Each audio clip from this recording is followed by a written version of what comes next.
গ্রেপ্তারির আশঙ্কায় তিনি ভীত নন বললেন কার্তিক মহারাজ।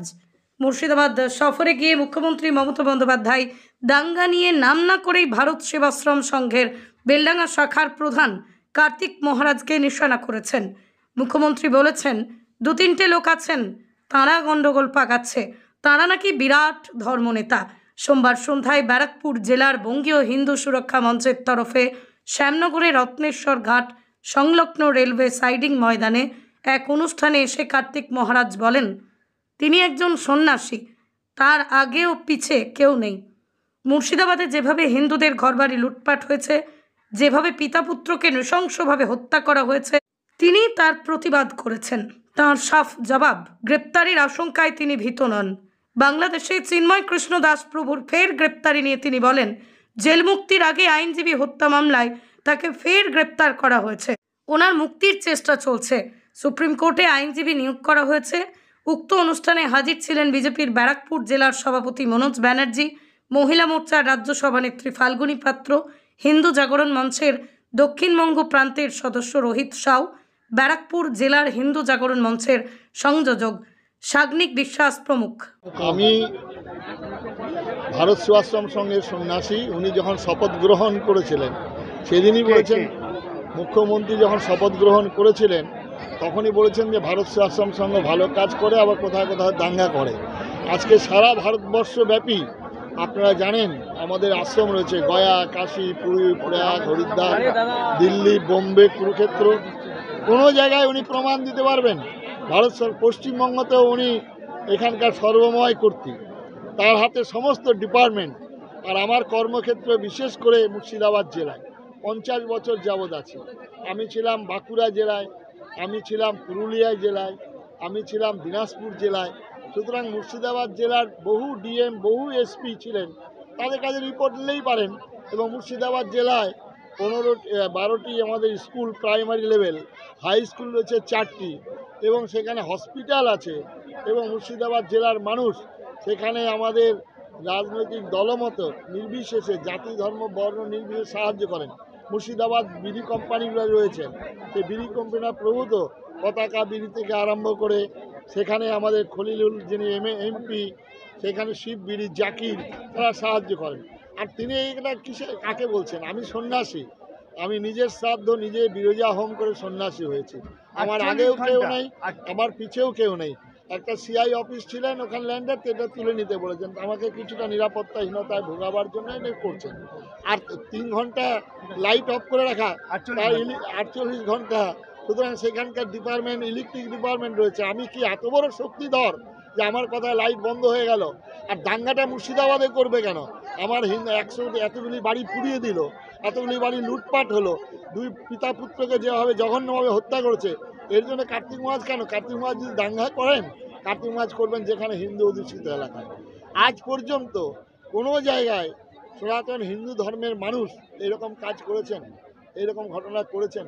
ভারত সেবাশ্রম সংঘ বন্যা, মহামারী, দুর্ভিক্ষের সেবা কাজ করে। সুতরাং আমরা যেটা সেবা কাজে তখন আমরা কিছু দেখি না। কিন্তু আজকে আমার ধর্মের বিরুদ্ধে যখন সোচ্চারিত হচ্ছেন, আজকে পার্লামেন্ট, আজকে আমাদের একজন এমএলএ তিনি দাঁড়িয়ে 70%, 30% বলছে, তখন আমি কার্তিক মহারাজ। আজকে একজন যখন বলছেন ইসলামী দাওয়াতি দিয়ে দুর্ভাগা হতভাগা, তখন আমি কার্তিক মহারাজ। একজন প্রকাশ্য সভায় দাঁড়িয়ে বলতেন ইসলামের তাগতসে সংখ্যা বৃদ্ধি করে আমরা এখানে দখল করব, যেটা আমাদের সুরাবুদ্ধি জিন্না যে বক্তব্য রাখেনি, সেই বক্তব্যের কণ্ঠ ভেসে আসছে, তাদের তিনি কিছু বলছেন না, তাদের উদ্দেশ্যে তাদেরকে শোকজ করলেন না, তাদেরকে কিছু বললেন না। উনি বলছেন আমাদের ভারত সেবাশ্রম সংঘের সন্ন্যাসীর কথা। উনি বলতেন তার হাতে সবই রয়েছে, তিনি তো মুহূর্তের মধ্যে আমাকে কারণ বাংলার মানুষ জবাব দেবেন। আমাকে তো তিনি প্রশাসনিক কথা, পুলিশ কেন, তিনি নির্দেশ করে তো মুহূর্তের মধ্যে আমাকে ঢুকিয়ে দিতে পারেন জেলে। কারণটা আমি বাংলার দিকে দিকে এর প্রতিবাদ করছি। হিন্দু সমাজ, বাঙালি হিন্দু সমাজ আজকে আমার পাশে, হাজারে হাজারে মানুষ আজকে এখানে এসেছেন, হাজার হাজার মানুষ অপেক্ষা করছেন। যেখানেই যাচ্ছি আমি তো করজোরে প্রার্থনা করছি, আজকে বাঙালি হিন্দুর আজকে সময় এসছে যায়। আপনাকে কি মুখ্যমন্ত্রী জেলে ভরার সম্ভাবনা রয়েছে? গ্রেপ্তারির আশঙ্কা করছেন আপনি? আমি কোনো আশঙ্কা করি না। সন্ন্যাসী, আর এটা জেনে রাখবেন যে সন্ন্যাসী আমাদের ভগবান স্বয়ং কৃষ্ণের জন্ম হয়েছিল কংস কারাগারে। আজকে এতে ভয়ে ভীত নেই। নিরাপত্তাহীনতায় ভুগছেন? নিরাপত্তায় আমি ভয় বলি না, সন্ন্যাসী কিসের নয়, আমরা তো সব কিছু ছেড়ে এসেছি। লুণ্ঠন হলো, হত্যা হলো, মানুষের তার কোনো প্রশ্ন বিএসএফ অবশ্যই থাকা দরকার। বিএসএফ চলে এলে ওরা নিরাপত্তায় ভুগছেন, তাই বিএসএফের সঙ্গে আমাদের হাইকোর্টে মামলা করা হয়েছে। বিএসএফের কমান্ডারকে বলা হয়েছে, এবং বিএসএফ যদি স্বাধীনতা যদি না থাকে, যেদিন ধুলিয়ানে হত্যাকাণ্ড হচ্ছে, লুট হচ্ছে, তখনও পর্যন্ত বিএসএফ থানার মধ্যে আবদ্ধ ছিল। এটা তো আজকে নতুন করে যে লয়ার মারা গিয়েছিল সেই হত্যা মামলায় তাকে আবার জড়িয়ে দেওয়া হয়েছে। বাংলাদেশের ঘটনা তো প্রত্যেক মিডিয়া বন্ধুরা আপনারা জানেন, সেখানে কিভাবে নির্মম নিষ্ঠুরভাবে একের পর এক হিন্দুর গ্রাম বাড়ি ঘর জ্বালিয়ে লুটপাট হত্যা করছে।